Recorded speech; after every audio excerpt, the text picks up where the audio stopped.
Before you watch this video, we urge you to subscribe to Blux. We make no money on YouTube, but would need your support by simply subscribing. Thank you. So you had complaints from one programmer who said you guys were basically stealing people's stuff and not paying them, and then he wound up murdered. What was that? Also a great tragedy. He committed suicide. Do you think he committed suicide? I really do.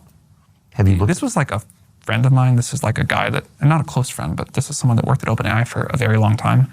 I was really shaken by this tragedy. I spent a lot of time trying to, read everything I could, as I'm sure you and others did too, about what happened. It looks like a suicide to me. Why does it look like a suicide? It was a gun he had purchased. He committed suicide. Carlson presses. Why were the security camera wires cut? Why was there blood in 2 different rooms? Whose wig was left at the scene? And why would someone who had just come back from a vacation and ordered takeout suddenly kill himself? Altman insists it was suicide, but the questions hang in the air. That exchange thrust one name into the spotlight: Suchir Balaji, a 26-year-old engineer, whistleblower, and former rising star at OpenAI. He was found dead in his San Francisco apartment on November 26, 2024. Police ruled it suicide. No foul play, they said.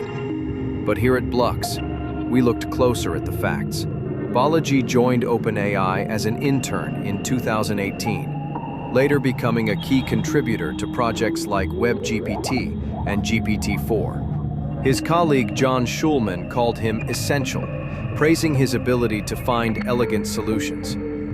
But while building GPT-4, Balaji grew uneasy with how massive datasets of online writing were being used.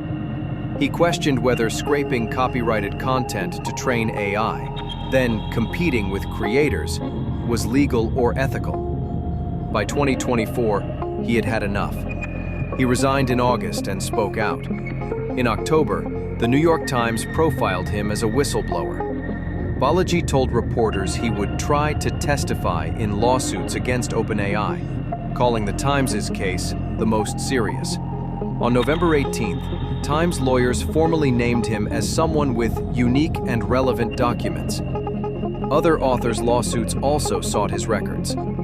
He wrote a detailed blog post on copyright and fair use, urging researchers to rethink their assumptions. At Blux, we noted how rare it was for someone inside Silicon Valley to speak this plainly. But just weeks later, he was gone. Police said he died of a self-inflicted gunshot wound. A gun he had purchased was found next to him. OpenAI issued condolences. Schulman mourned him as one of his most talented collaborators. Sam Altman called him like a friend. His parents don't believe it. They describe him as happy, smart, and brave, with no history of depression. He had just returned from a joyful vacation, shared photos, and spoken to his father days before. There was no suicide note. The family asked the FBI to investigate, and then came anomalies.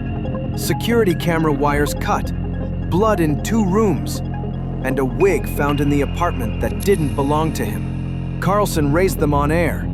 Elon Musk even posted, he was murdered. Officially though, police still classify it as suicide. So we are left with 2 stories. 1, the official version. 2, a grieving family, disturbing details, and a whistleblower who was about to testify in the biggest copyright case in AI. At Blux, we ask, was this just a tragedy of a young engineer under immense pressure? Or something darker? The silencing of a voice that threatened the future of AI? What protections are or aren't in place for whistleblowers in high-stakes environments like this? This is Blux.